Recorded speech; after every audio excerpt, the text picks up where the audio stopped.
जो स्त्री चरित्रहीन होती है वो अपने पति के सामने चार नाटक जरूर करती है। मित्रों, प्रेम ही पति पत्नी के रिश्ते का पहला नाम होता है। पति पत्नी सुख दुख दोनों के साथी होते हैं। पति या पत्नी का चुनाव करते समय सावधानी अवश्य बरतनी चाहिए। जल्दबाजी कभी नहीं करनी चाहिए, लेकिन जब एक बार किसी का हाथ थाम लो तो उम्र भर विश्वास बनाए रखते हुए साथ निभाना चाहिए। एक अच्छी पत्नी घर को स्वर्ग और एक चरित्रहीन स्त्री घर को नरक बना देती है। मित्रों, आज का वीडियो आप सबके लिए बहुत ही महत्वपूर्ण है। इस वीडियो को पूरा देखें, क्योंकि आधा अधूरा वीडियो देखने से अधूरा ज्ञान ही प्राप्त होता है, जो जीवन में कभी काम नहीं आता। आप टाइटल को देखकर ही समझ गए होंगे कि आज हम किस विषय पर बात करने वाले हैं। आज की वीडियो में आप समझेंगे कि जो स्त्री चरित्रहीन होती है वो अपने पति के सामने चार नाटक जरूर करती है। तो आइए इस प्रसंग को समझने के लिए एक छोटी सी कहानी सुनते हैं। मित्रों, पंपापुर नामक एक गांव था जिसमें सुधर्मा नाम का एक लकड़हारा रहता था, जो भगवान शिव का बहुत बड़ा भक्त था। सुबह से लेकर के शाम तक भगवान के मंदिर की साफ सफाई करता था और नियमानुसार रोजाना पूजा पाठ किया करता था। जिसकी एक पत्नी भी थी, जिसका नाम था सुलक्षणा। सुलक्षणा भी बहुत ही सुंदर थी। मित्रों, सुधर्मा अपनी पत्नी सुलक्षणा को बहुत ही प्रेम करता था और उस पर बहुत विश्वास करता था। सुधर्मा सुबह सुबह लकड़ी काटने के लिए वन में चला जाया करता था और देर शाम तक वापस लौटता था। दिन भर घर में सुलक्षणा अकेली रहती थी और बोर होती रहती थी। सुलक्षणा अति सुंदर स्त्री थी और आत्ममुग्धा नायिका की तरह अपने रूप यौवन को आईने में देख देख करके हर्षित होती रहती थी। शाम को सुधर्मा थका हारा आता था और खाना खाकर के जल्दी ही सो जाया करता था। मित्रों, सुलक्षणा घर का काम निपटा करके और संज संवर करके जब सेज पर आती थी, तब तक सुधर्मा खर्राटों की दुनिया में सैर करने के लिए चला जाता था और बेचारी सुलक्षणा अपना मन महसूस करके सेज पर तड़पती रह जाती थी। उसका अतृप्त यौवन खून के आंसू रोने लगता था। सुधर्मा एक गरीब परिवार से था। वो एक लकड़हारा होने के नाते लकड़ी काट काट करके जो बेचता था, उसी से अपने परिवार का गुजारा करता था। वो सुबह से लेकर के इतना काम करता था कि मित्रों शाम तक वो इतना थक जाता था कि खाना खाने का भी उसे होश नहीं रहता था। घर गृहस्थी का सारा सामान सुलक्षणा ही लाती थी। मित्रों, जिस दुकान से घर गृहस्थी का सामान सुलक्षणा लाती थी वो एक सेठ की दुकान थी। अब एक दिन सेठ कहीं गया हुआ था और उसकी दुकान पर उस सेठ का नौजवान लड़का चिंतामणि बैठा था। वो सुंदर तथा बलिष्ठ था। अब सुलक्षणा उसकी जवानी पर फिदा हो गई। सेठ के बेटे चिंतामणि ने भी सुलक्षणा कितनी सुंदर स्त्री पहली बार देखी थी, इसीलिए वो भी सुलक्षणा की ओर आकर्षित हो गया। इस प्रकार दो जवां प्यासे दिल मिल गए तो अब बदन मिलना भी आवश्यक हो गया था। चिंतामणि ने एक दिन मिलन स्तन भी खोज लिया। सुलक्षणा रोजाना सुधर्मा के सो जाने पर चिंतामणि से मिलने के लिए जाने लगी और वो सुबह होने से पहले ही वापस आ जाती थी। सुलक्षणा और चिंतामणि की रंग रंगेलियाँ बेरोक टोक चलने लगीं। अब एक दिन सुधर्मा जंगल में लकड़ी काटने गया तो उसने देखा कि एक साधु बेहोश पड़ा है। सुधर्मा ने उस साधु पर ठंडे जल के कुछ छींटे मारे तो साधु ने आंखें खोल दी। फिर सुधर्मा ने साधु को बैठाया और ठंडा जल पिलाया तो उसमें कुछ जान आ गई। अब थोड़ी देर के बाद में उसे खाना भी खिलाया तो उसके बदन में थोड़ी ताजगी आ गई और वो घूमने फिरने लगा। मित्रों, सुधर्मा ने उस साधु से आग्रह किया कि कुछ दिन वो उसका आतिथ्य स्वीकार करें और उसके घर पर चल करके रहें। अब सुधर्मा के आग्रह को साधु महाराज टाल नहीं सके और शाम को वो साधु महाराज सुधर्मा के साथ उसके घर पर आ गए। अब साधु को देख करके सुलक्षणा के तन बदन में आग लग गई। उसे लगा कि अब उसकी चोरी पकड़ी जा सकती है, इसलिए वो साधु को घर में नहीं रखने की जिद पर अड़ गई और कहने लगी, इन साधु को मैं घर में नहीं रुकने दूंगी, इनके रुकने की व्यवस्था कहीं आप और कर दीजिए। अब सुधर्मा ने अपनी पत्नी के सामने समर्पण करते हुए कह दिया कि साधु महाराज केवल 1-2 दिन ही रहेंगे, इसके बाद वो यहाँ से चले जाएंगे। अब इस बात पर सुलक्षणा राजी हो गई और मन में सोचने लगी, चलो 1-2 दिन की ही बात है, कोई बात नहीं। यदि मैं 1-2 दिन तक उस सेठ के लड़के से नहीं मिल पाऊंगी तो कोई बात नहीं, 1-2 दिन के बाद में तो ये साधु यहाँ से चला जाएगा। मित्रों, इस प्रकार सुधर्मा, उसकी पत्नी और उन साधु ने रात में सबने खाना खाया और साधु के लिए आंगन में एक चारपाई बिछा दी। अब सुधर्मा खाना खाने के तुरंत बाद ही सो गया था, क्योंकि वो बहुत थका हुआ था। लेकिन सुलक्षणा की आंखों में नींद कहाँ थी। उसकी आंखों में तो सेठ के लड़के की सूरत बसी हुई थी। उसका मन उड़ करके उस सेठ के लड़के के पास चला गया था। अब सुलक्षणा को अपना बदन जलता हुआ महसूस होने लगा। उस आग को बुझाने के लिए उसे चिंतामणि के सागर की आवश्यकता थी। मित्रों, सुलक्षणा उठी और उसने देखा कि सुधर्मा खर्राटे ले रहा है।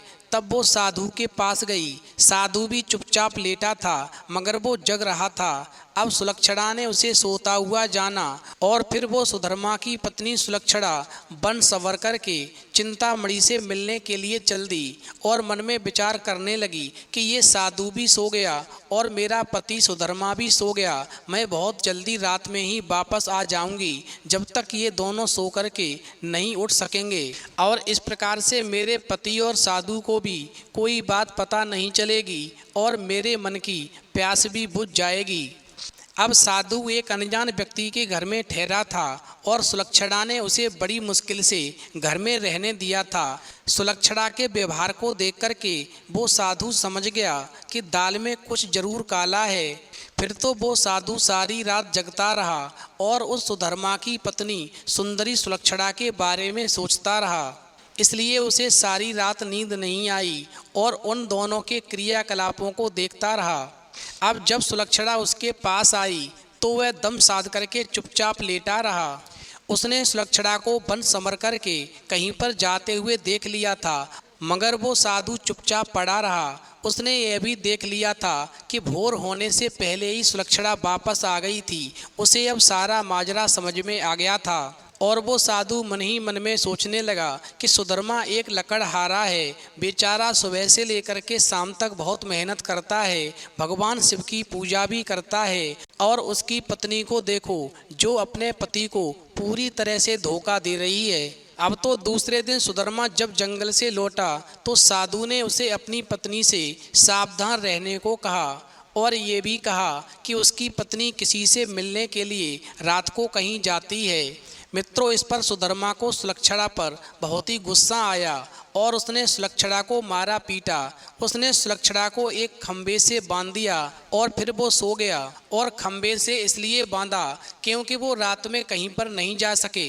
अब सुधर्मा के मकान के पड़ोस में ही एक हरिराम नाम का व्यक्ति रहता था, जिसकी पत्नी का नाम सुशीला था। मित्रों, सुलक्षणा की तरह सुशीला भी एक चरित्रहीन स्त्री थी। उसका भी एक यार था। चूँकि दोनों एक ही नाव पर सवार थीं, इसलिए दोनों घनिष्ठ सहेली बन गई थीं। दोनों सहेलियां एक दूसरे के संदेश लाने ले जाने का काम भी करती थीं।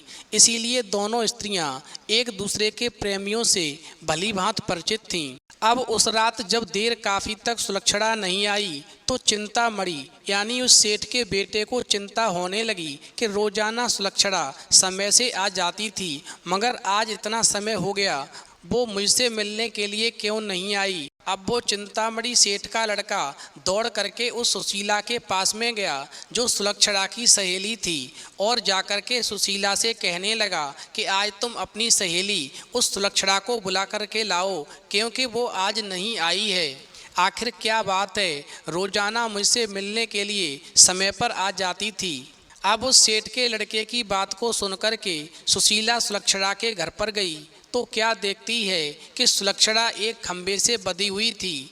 फिर तो सुशीला सुलक्षणा से पूछने लगी, तुम्हें खंबे से किसने और क्यों बांधा। फिर सुलक्षणा ने अपनी सहेली उस सुशीला को सारी कहानी बताई कि मेरे पति को कुछ मुझ पे शक हो गया था, इसलिए उन्होंने मुझे आज रात को खंबे से बांध दिया और फिर वो सो गए और मैं खंबे से बंधी थी। इसीलिए चिंतामणि से मिलने के लिए आज रात को नहीं पहुंच पाई। फिर तो सुशीला ने चिंतामणि का संदेश उस सुलक्षणा को दिया तो सुलक्षणा ने अपने बंधे होने की मजबूरी बता दी। इस पर सुशीला ने कहा, तुम एक काम करो, मैं तुम्हारे बंधन को खोल देती हूँ, तुम चिंतामणि से मिलकर के वापस आ जाओ, तब तक तुम्हारे स्थान पर मैं इस खंबे से बंधी रहूँगी। तो सुशीला की बात को सुनकर के सुलक्षणा की आंखें खिल गईं और फिर सुलक्षणा ने अपनी जगह पर सुशीला को बांध दिया और चिंतामणि से मिलने के लिए चली गई। उधर साधु महाराज को नींद नहीं आ रही थी, क्योंकि वो पहले से ही सचेत थे। वो सारा माजरा समझ चुके थे कि सुधर्मा की पत्नी चरित्रहीन है और इस प्रकार सुलक्षणा और सुशीला के बीच की सारी बातें और वो नज़ारा साधु महाराज आंखों से सब देख रहे थे और सुन रहे थे, मगर वो चुपचाप खाट में दम साधे पड़े रहे, जिसकी वजह से सुलक्षणा को कोई भी शक नहीं हुआ।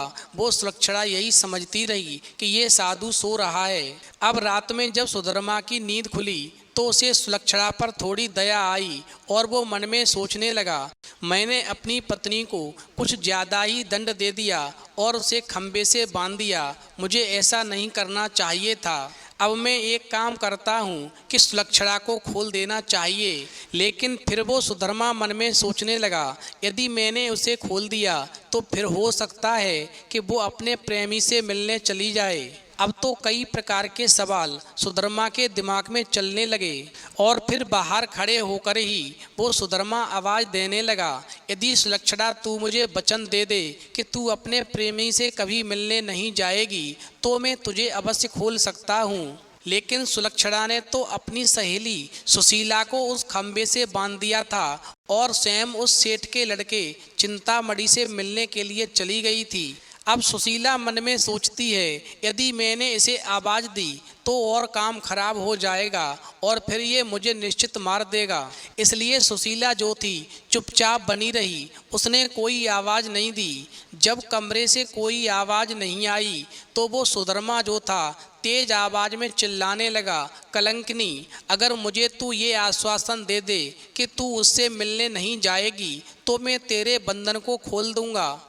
लेकिन वहाँ पर तो सुलक्षणा नहीं थी, अपितु सुशीला बंधी हुई थी। सुशीला ने सोचा, यदि कुछ भी बोलेगी तो उसकी आवाज़ से सुधर्मा को पता चल जाएगा कि वो सुलक्षणा नहीं कोई और है, फिर तो सारा भांडा ही फूट जाएगा। इसलिए वो कुछ नहीं बोली और चुप रही। अब इस तरह उसके चुप रहने पर सुधर्मा को गुस्सा आ गया और उसने गुस्से में आकर के एक कुल्हाड़ी फेंक करके दे मारी। अब कुल्हाड़ी जो थी सीधी सुशीला की नाक पर जाकर लगी और उस सुशीला की नाक कट गई।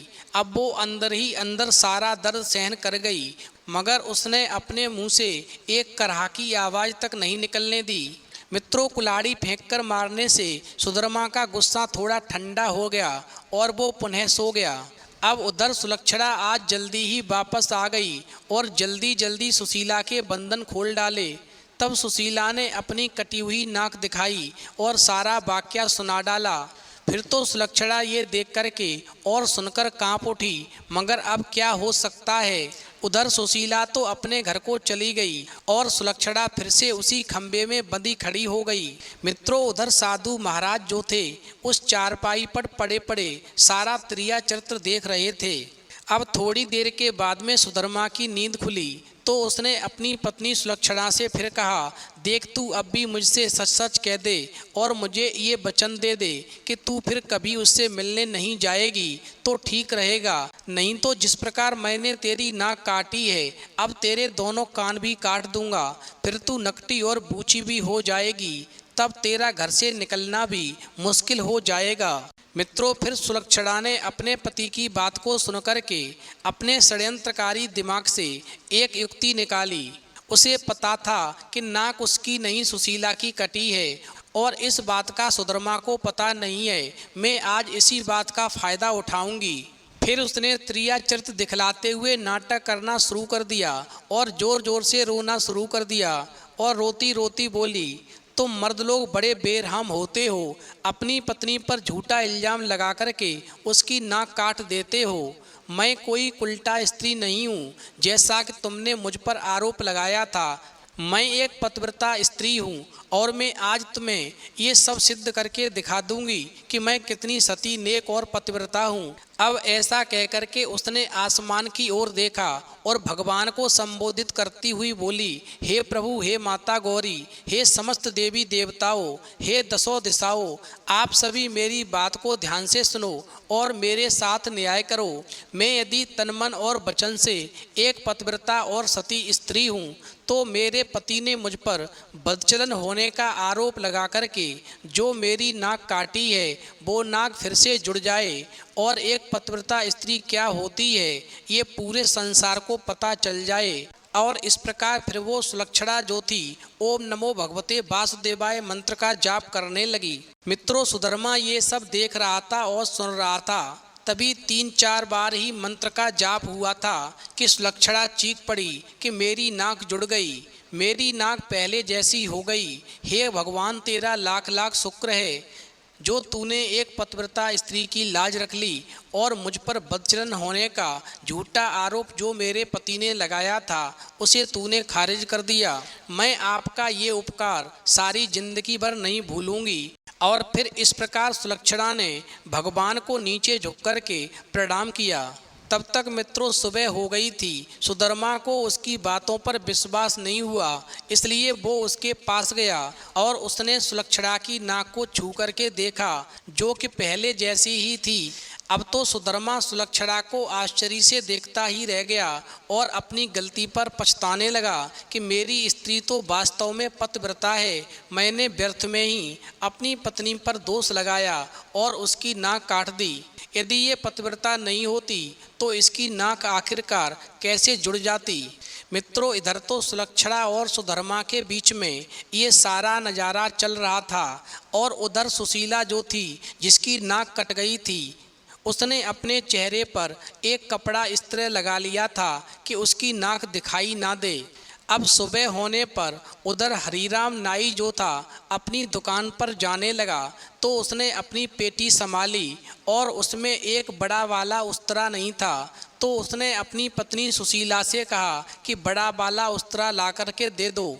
उधर मित्रों सुशीला नाक कटने से चिड़ी हुई थी तो उसने हरीराम की तरफ एक चाकू फेंक दिया और कहा, ले ये तेरा बड़ा वाला उस्तरा। उस तरह की जगह एक चाकू फेंक करके अपने पति हरीराम नाई का अपमान किया तो हरीराम नाई का गुस्सा जो था वो 7वें आसमान पर चढ़ गया और फिर उसने अपनी पेटी खोली और एक छोटा सा उस्तरा निकाला और सुशीला की ओर फेंक करके मारा। और सुशीला यही चाहती थी कि ये उस्तरा मेरी तरफ फेंक करके मारे और फिर तो सुशीला की चाल कामयाब हो गई। तो वो उस्तरा हाथ में पकड़ करके चिल्लाने लगी कि मेरे पति ने मेरी नाक काट दी। अब तो उसकी आवाज़ को सुनकर के अड़ोसी पड़ोसी वहाँ पर एकत्रित हो गए। मित्रों, लोगों ने देखा कि सुशीला की नाक कटी हुई है, उसके हाथ में एक छोटा सा उस्तरा है। अब तो सुशीला कहे जा रही थी कि उसके पति ने उसे बदचलन बता करके बेवजह ही उसकी नाक उस तरह से काट दी। मित्रों, लोगों ने सुशीला की बात सही मान ली और हरीराम नाई की खूब धुनाई कर दी। इतने ही देर में राजा के सिपाही आ गए और हरीराम नाई को पकड़ करके ले गए। मित्रों, राजा की अदालत में मुकदमा चला। सुशीला ने स्वयं को सती सावित्री पतिव्रता बताते हुए अपने पति पर आरोप लगाया कि उसने उसे बदचलन बता करके उसकी नाक उस उस्तरे से काट ली थी। अब सुशीला की बात को सुनकर के राजा मन में विचार करने लगा कि उस्तरा भी है और सुशीला की नाक भी कटी हुई है। एक पत्नी अपने पति पर मिथ्या आरोप क्यों लगाएगी। अतः राजा ने हरीराम नाई को दोषी मानते हुए उसे मृत्यु दंड सुना दिया। अब तो इस मृत्यु दंड की चर्चा पूरे राज्य में फैल गई।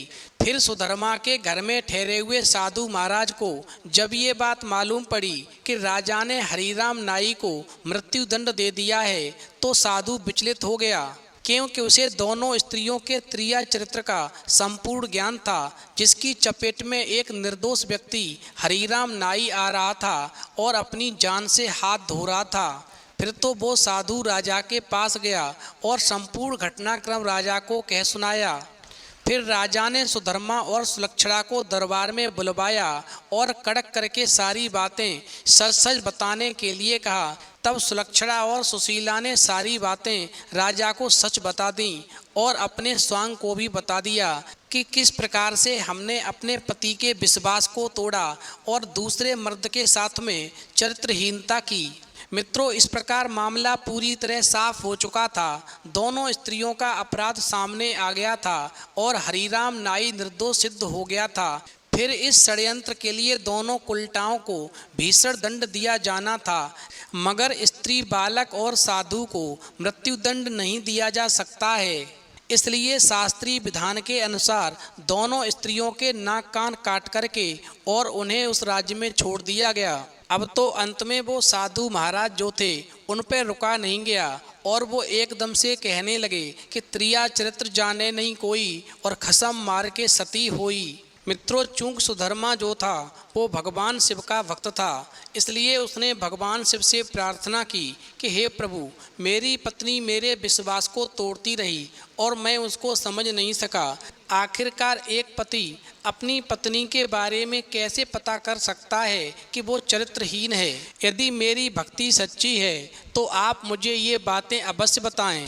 फिर तो भगवान शिव सुधर्मा की श्रद्धा और भक्ति से खुश होकर के उसके सपनों में आ जाते हैं और सुधर्मा से कहते हैं, सुधर्मा तुम बहुत अच्छे हो, तुमने अपनी पत्नी के साथ में हमेशा विश्वास जताया है और अपनी पत्नी को हमेशा प्रेम किया, मगर तुम जानना चाहते हो कि कोई भी पति अपनी पत्नी के बारे में कैसे जान सकता है कि वो चरित्रहीन है। तो आज मैं तुम्हें वो 4 बातें बताता हूँ। जो पत्नी अपने पति के सामने ये 4 नाटक करती है तो पति को समझ लेना चाहिए कि वो उसकी स्त्री चरित्रहीन है। नंबर 1, जो स्त्री चरित्रहीन होती है वो आपके परिवार के साथ में हमेशा बुरा व्यवहार करेगी। यदि पत्नी चरित्रहीन है तो वह आपके परिवार पर कभी भी अच्छे से ध्यान नहीं देगी और घर के काम को ठीक से नहीं करेगी। आपके माता पिता और घर के सदस्यों के साथ में बार बार झगड़ा करेगी। ऐसी स्थिति के अंदर आपको संभल जाना चाहिए। चरित्रहीन महिला परिवार को एक बोझ समझती है और बार बार परिवार के अन्य सदस्यों से अलग हो जाने की बात कहती रहती है। नंबर 2, पति के प्रति अनादर का भाव। यदि कोई महिला चरित्रहीन है तो वो अपने पति का हमेशा अनादर करेगी, उसका सम्मान नहीं करेगी और वो भी बिना किसी कारण के उसको ताना मारेगी। चरित्रहीन स्त्री हमेशा से ही अपने पति को पसंद नहीं करेगी। इस वजह से वह उसका अपमान करने की बार बार कोशिश करेगी। यदि कोई स्त्री पति का बार बार अपमान करती है तो उसको समझ लेना चाहिए कि इसमें कुछ गड़बड़ है। नंबर 3, बार बार घर से बाहर जाना। यदि आपकी पत्नी बार बार बिना कारण बहाने बनाती हुई अकेले घर से बाहर जाती है तो ये चरित्रहीनता के संकेत होते हैं। यदि आपकी पत्नी बार बार बिना किसी कारण घर से अकेले बाहर जाने की कोशिश करती है तो आपको उसके पीछे जाना चाहिए और देखना चाहिए कि कहीं कुछ गड़बड़ तो नहीं चल रहा है। आम तौर पर इस प्रकार की महिलाओं को यदि आप जाने से रोकते हैं तो वे बहुत ही दुखी हो जाती हैं और कई बार तो अपने पति से झगड़ा भी करने लगती हैं। नंबर 4, जो बहुत ही महत्वपूर्ण बात है, पति के साथ में कम समय बिताना। यदि कोई भी स्त्री अपने पति के साथ में बहुत कम समय बिताती है और बोरियत महसूस करती है, आपके आने से वो काफ़ी दुखी दिखाई देती है तो कुछ समस्या है और आपको इसका कारण जानना चाहिए।